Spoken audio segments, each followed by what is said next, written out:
माननीय राष्ट्रीय अध्यक्ष जी।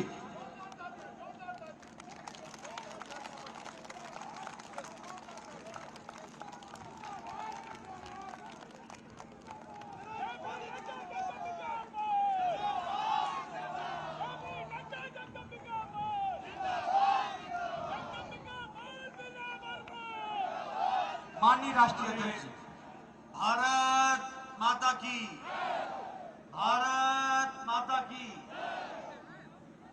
मंच पर विराजमान हमारे यहाँ के लोकप्रिय सांसद और हमारे बहुत ही वरिष्ठ साथी जिनसे मैंने बहुत कुछ सीखा है, ऐसे हमारे जगदम्बिका पाल जी, हमारे यहाँ के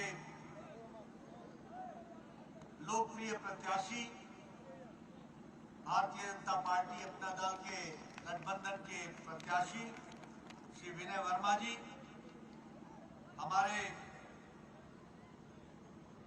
संसद में मेरे साथी सांसद सुनील सोनी जी, हमारे राष्ट्रीय प्रवक्ता प्रेम शुक्ला जी, गोरखपुर क्षेत्र के क्षेत्रीय अध्यक्ष और हमारे वरिष्ठ साथी डॉक्टर धर्मेंद्र सिंह जी, जिला के प्रभारी रामजियावन मौर्य जी, हमारे गोविंद माधव जी, आत्माराम पटेल जी, बाबा बलराम दास जी, बाबा ब्रजमोहन दास जी, अभय पाल जी, पवन मित्रा जी, दिलीप चतुर्वेदी जी, योगेंद्र प्रताप सिंह जी, लालजी त्रिपाठी जी, लाल बाबा जी, हमारे ब्राह्मण महासंघ के प्रदेश अध्यक्ष राजेंद्र त्रिपाठी जी, श्रीमती स्नेहलता पाल जी, श्रीमती साधना चौधरी जी,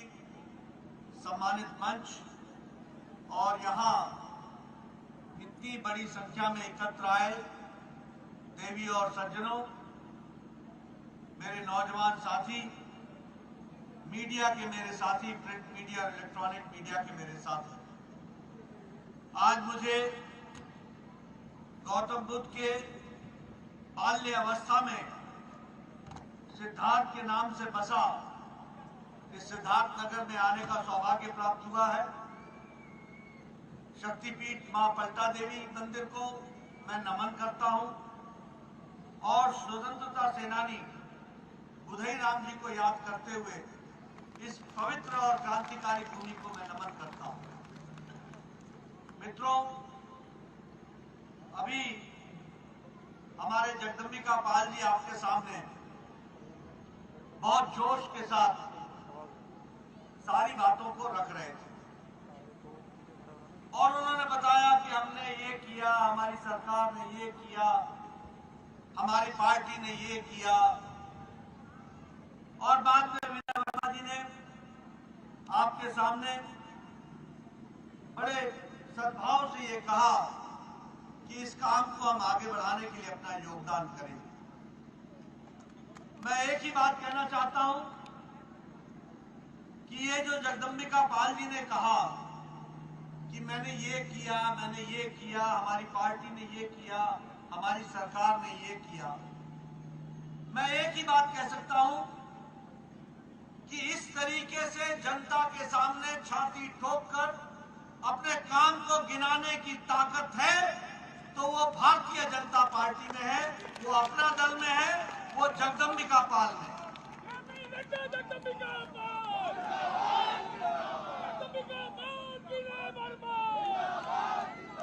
और ये मैं कहने के लिए नहीं कह रहा हूं, कोई पार्टी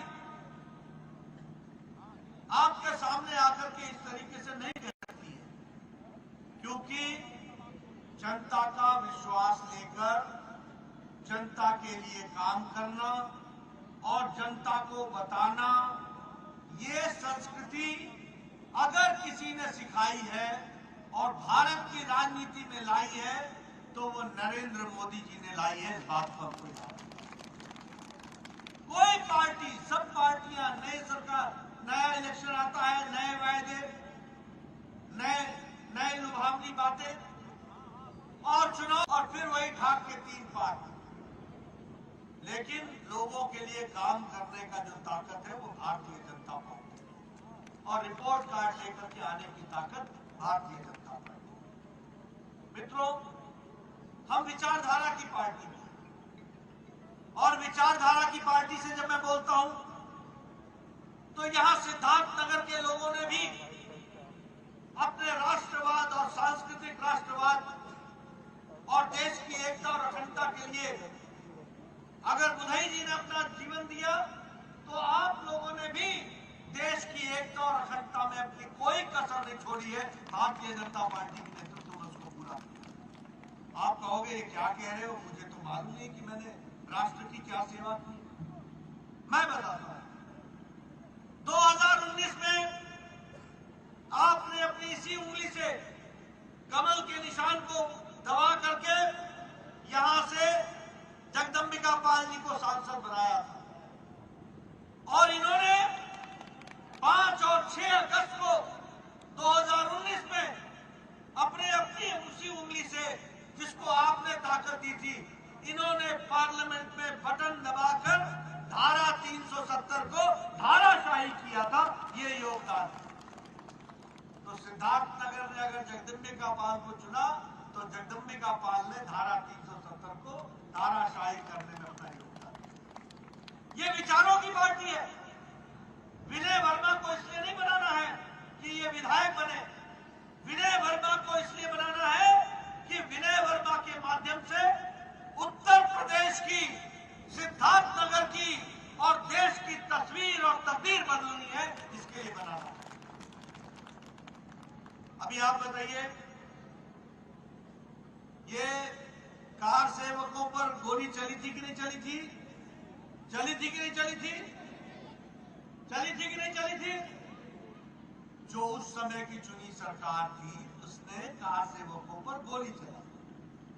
आजकल अखिलेश जी वोट मांगते फिर रहे हैं और वोट मांगने के पहले आजकल मंदिर में जा रहे हैं। कभी बजरंगबली को पूज रहे हैं, कभी शंकर भगवान को पूछ रहे हैं, कभी घंटी बजा रहे हैं। मैं उनको बोलता हूं, अब घंटी बजाने से क्या होगा? घंटी तो बज चुकी है। अब ये राम मंदिर बन रहा है और आपने फिर मोदी जी को चुना और मोदी जी को चुनने के लिए आपने जगदंबिका पाल को चुना और इन्होंने मोदी जी को चुना और फिर से अब भव्य राम मंदिर अयोध्या में बन रहा है। यह परिस्थिति आ गई। आप बताइए, सुप्रीम कोर्ट ने कहा था कि 3 तलाक 13वीं शताब्दी का कानून है और यह कानून मुस्लिम महिलाओं के लिए दंश है, श्राप है, इससे आजादी दिलानी चाहिए। किसी नेता में ताकत नहीं थी, सब तुष्टीकरण की राजनीति में दबे हुए थे।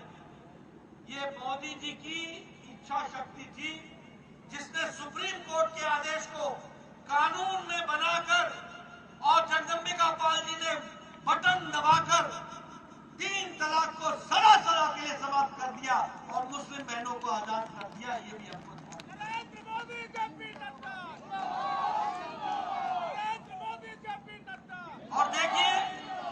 और देखिए ये मुस्लिम राजनीति करने के लिए, तुष्टीकरण की राजनीति करने के लिए, ये 3 तलाक के खिलाफ बोलने की ताकत नहीं थी। आपको जानकर आश्चर्य होगा, ये ज्यादा धार्मिक बन रहे थे और तुष्टीकरण में दबे हुए थे।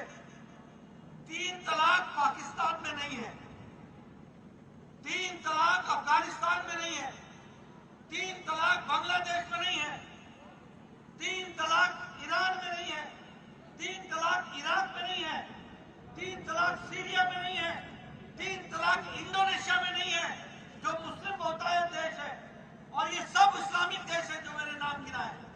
लेकिन भारत में 3 तलाक तुष्टीकरण की राजनीति के कारण प्रतिबंध था। आपने सही जगह पर बटन दबाया, जगदंबिका पाल जी ने सही जगह पर बटन दबाया और 3 तलाक समाप्त कर दिया। ये हमारे विचारों की लड़ाई।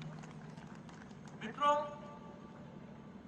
भारतीय जनता पार्टी चाहे सिद्धार्थनगर हो, चाहे कुशीनगर हो, चाहे बस्ती हो, चाहे गोरखपुर हो, चाहे सारा उत्तर प्रदेश हो, या भारत हो, यह पार्टी गांव, गरीब, वंचित, पीड़ित, शोषित, दलित समाज के अंतिम पायदान पर खड़ा व्यक्ति उसको मुख्य धारा में लाने की योजना को लेकर के चलती है, उसको ताकत देने के लिए चलती है।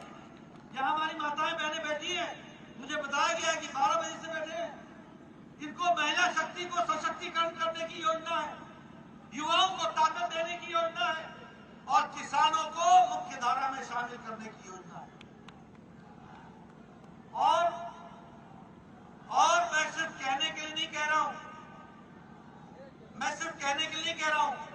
बताइए, जनधन योजना में 20 करोड़ बहनों को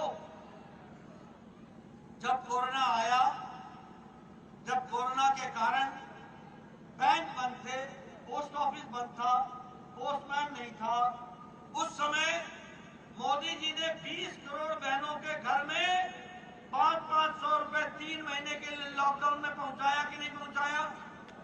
उनके खाते में डाला कि नहीं डाला? ये है महिला सशक्तिकरण। आप बताइए,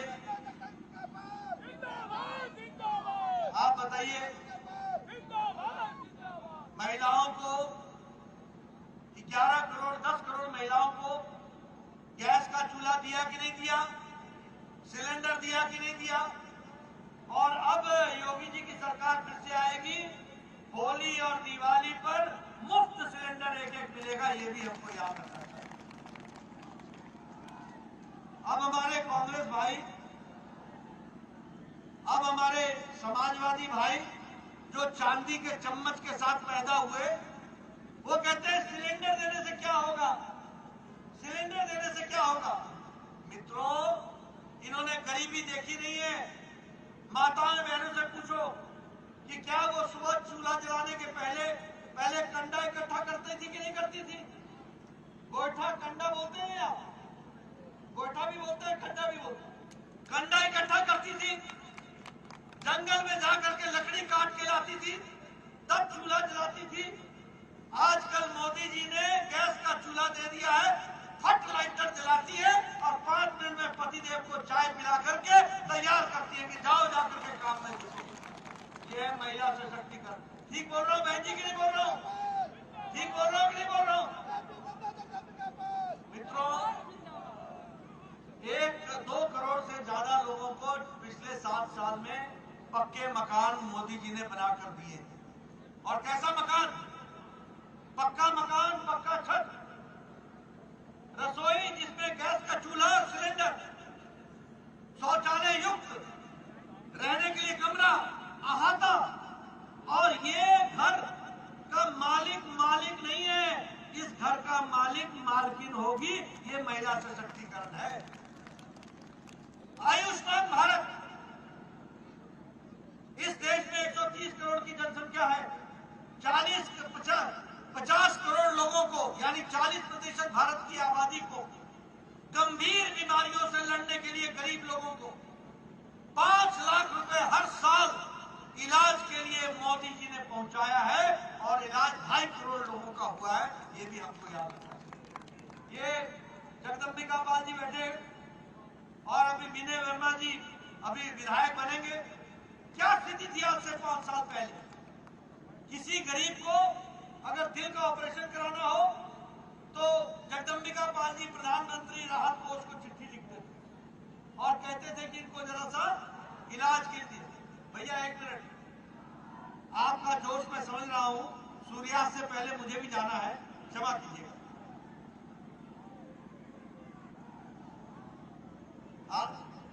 आपका जोश मैं समझ रहा हूं भाई साहब, जरा बैठ जाइए। तो मैं ये कह रहा था कि ये लिखते थे चिट्ठी, ओ भाई युवा मोर्चा, ये लोग चिट्ठी लिखते थे और उसके बाद उस पर सुनवाई होती थी। बड़े मुश्किल से 1 लाख 1.5 लाख मिलता था। आज आयुष्मान भारत के तहत 5 लाख रुपए हर साल 50 करोड़ लोगों को, गरीब लोगों को गंभीर इलाज के लिए मिल रहा है। ये है आयुष्मान भारत। और कौन है ये लोग? ओ भैया मेरे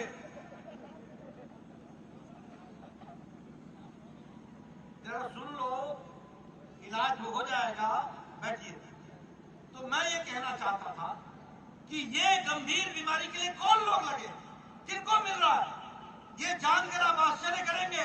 ये है बदलता भारत। किसको मिल रहा है? रेडी वाला, फेड़ी वाला, रिक्शा वाला, ठेला वाला, सब्जी वाला, जो जो कूड़ेदान से प्लास्टिक इकट्ठा करता है, वो गरीब आदमी जो कभी सोच नहीं सकता था कि इलाज हॉस्पिटल में कराएगा, आज मोदी जी का गोल्डन आयुष्मान कार्ड पॉकेट में लेकर फिरता है और 5 लाख रुपए का इलाज कराता है। यह परिस्थिति। इसलिए जब मैं आपसे बात करता हूं तो मैं इसी दृष्टि से बात करता हूं। आप बताओ, जब से कोरोना आया था तब से राशन मिल रहा है कि नहीं मिल रहा है? मिल रहा है कि नहीं मिल रहा है? और मोदी जी का राशन अलग और योगी जी का राशन अलग मिल रहा है कि नहीं मिल रहा है? ये है डबल इंजन, डबल इंजन।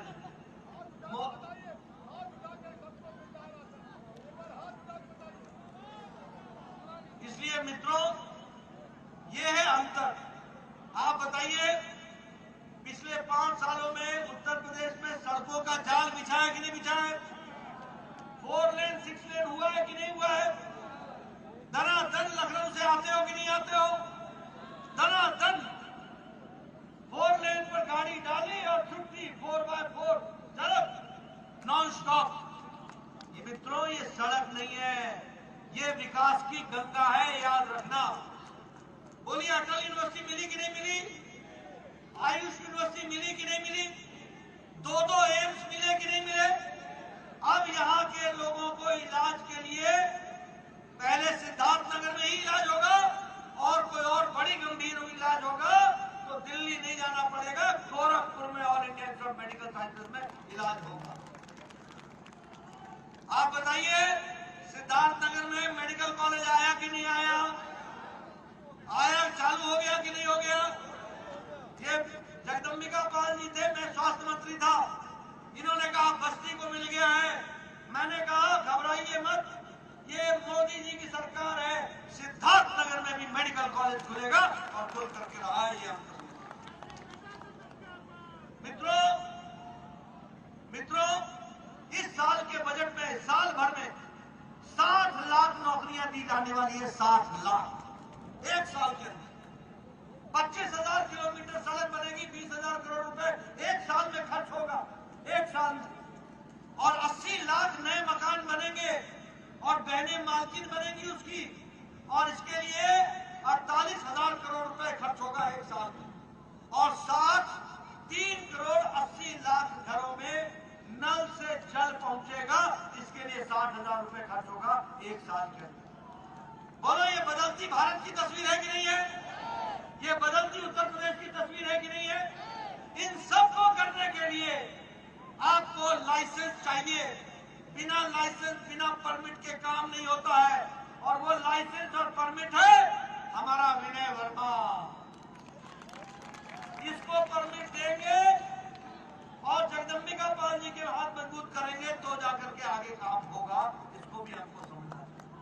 मित्रों, 5 साल के अंदर आप दूसरे नंबर के अर्थ जगत के साथी बन गए। दूसरे नंबर पर उत्तर प्रदेश खड़ा है 5 साल के अंदर।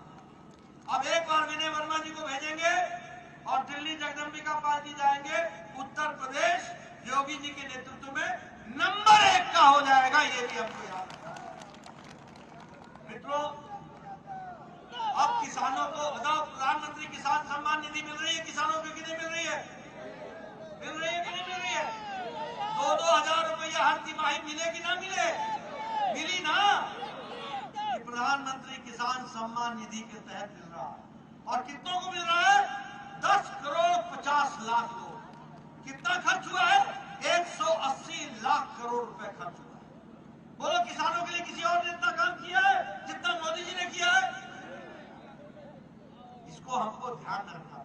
और अब इस बार सरकार लाओगे, विनय वर्मा को भेजोगे तो सिंचाई के लिए बिजली मुफ्त, और महिलाओं के लिए स्कूटी और मोपेड मुफ्त, और नौजवानों के लिए टैबलेट और लैपटॉप मुफ्त। उसकी पढ़ाई हो, इसकी चिंता की जाए।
मित्रों, मैं यहाँ अंत में आपको 2-3 बातें बताना चाहता हूँ।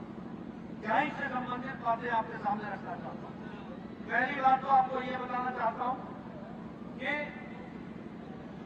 ये वाराणसी में, लखनऊ में और वाराणसी, लखनऊ और अयोध्या 3 स्थानों पर बम ब्लास्ट हुआ। किस तारीख को हुआ था? 23 नवंबर 2007। 15 लोग मारे गए। इंडियन मुजाहिदीन ने इसकी जिम्मेवारी ली और उन्होंने कहा था कि हमने इसकी जिम्मेवारी के साथ साथ हम इस बात की भी जिम्मेवारी लेते हैं कि संकट मोचन में जो हुआ, जो दशाश्वमेध घाट पर बम ब्लास्ट हुआ, जो मुंबई के लोकल ट्रेन में बम ब्लास्ट हुआ, जो श्रमजीवी में बम ब्लास्ट हुआ और जो कुल मिलाकर के हमारे नई दिल्ली के सरोजनी नगर में बम ब्लास्ट हुआ, इन सारे बम ब्लास्ट का जिम्मेवारी इंडियन मुजाहिदीन। उसमें 2 व्यक्ति पकड़े गए। मेरी बात ध्यान से सुनना और मैं पत्रकारों से चाहूंगा कि जब अखिलेश यहाँ आए तो मेरे तरफ से प्रश्न पूछना। 2 लोग पकड़े गए। एक का नाम था तारिक कासमी और एक का नाम था खालिद मुजाहिद। दोनों को 26 अप्रैल 2012 को अखिलेश जी ने रिहा कर दिया, छोड़ दिया और ये कहा कि ये सामाजिक सद्भाव के लिए मैं इनको छोड़ रहा हूं। इलाहाबाद हाईकोर्ट ने उनको ये छोड़ने से इनकार किया, मुकदमा चला और इनको आजीवन कारावास हुआ। 4 जिंदगियों का आजीवन कारावास हुआ। 4 यानी 4 जिंदगी ये जेल से बाहर नहीं निकल सकते। दूसरी घटना आपको बताना चाहता हूं। सीआरपीएफ के कैंप पर रामपुर में अटैक हुआ, उसमें 7 लोग मारे गए। वो 7 लोगों को, उसमें एक शहाबुद्दीन था बिहार का, वो पकड़ा गया। उस शहाबुद्दीन को भी इसी तारीख को अखिलेश ने छोड़ा था और फिर से इलाहाबाद के कोर्ट ने कहा कि आप छोड़ नहीं सकते हो। मुकदमा चला, 4 लोगों को सजाए मौत हुई और 3 लोगों को आजीवन कारावास हुआ। अभी कल परसों अहमदाबाद ब्लास्ट का नतीजा आया और 39 लोगों पर मुकदमा चला, 38 लोगों को सजाए मौत हुई। इतनी बड़ी सजा कभी किसी को नहीं हुई। 38 लोग एक साथ सजाए मौत की सजा सुनाई गई। उसमें एक व्यक्ति पकड़ा गया और वो भी आजमगढ़ से था और उसका नाम था मोहम्मद सैफ। ये मोहम्मद सैफ का जो पिता है शदाब अहमद, जो मिस्टर के नाम से जाना जाता है, ये समाजवादी पार्टी का कार्यकर्ता है। अखिलेश गले मिलता है। आप बताइए, मैं पूछना चाहता हूं इस मंच से, अखिलेश का आतंकवादियों से क्या रिश्ता है? क्या रिश्ता है? क्या ऐसे लोगों के हाथ में उत्तर प्रदेश दोगे? क्या ऐसे लोग उत्तर प्रदेश संभाल सकते हैं? क्या बहु बेटियां यहाँ सुरक्षित रहेंगी? क्या बताइए, क्या उत्तर प्रदेश सुरक्षित रहेगा? क्या इसलिए ये चुनाव विनय वर्मा का नहीं है, ये चुनाव जगदम्बिका पाल जी का नहीं है। ये दोनों इनके माध्यम से उत्तर प्रदेश को सुरक्षित बनाने का चुनाव है। इस बात को आपको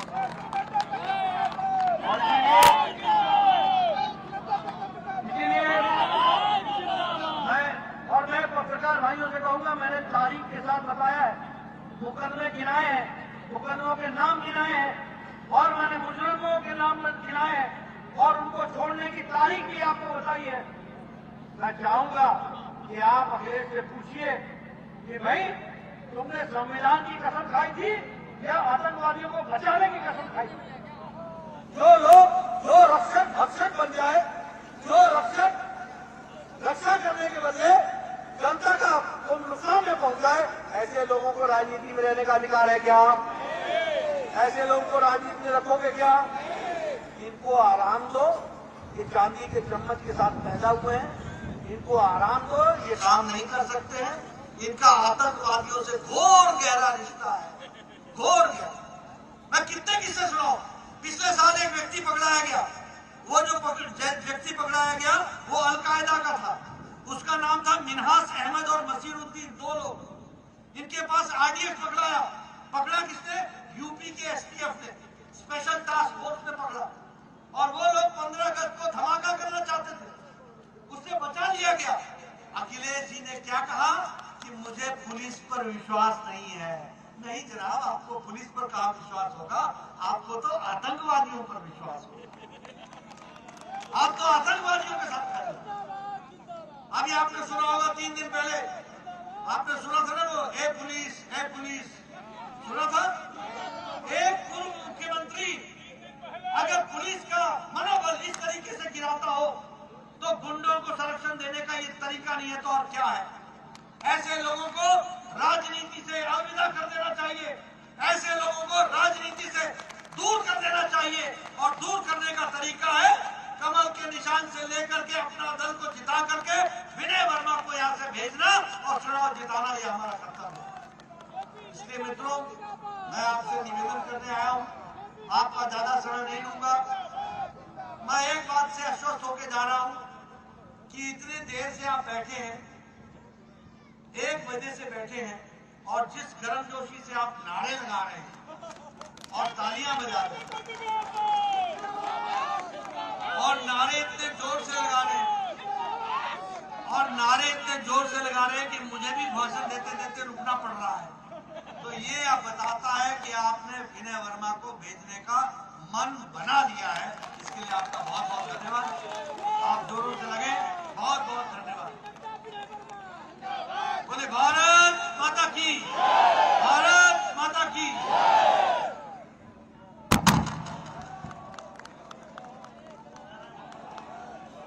बहुत बहुत धन्यवाद श्रद्धेय राष्ट्रीय अध्यक्ष जी।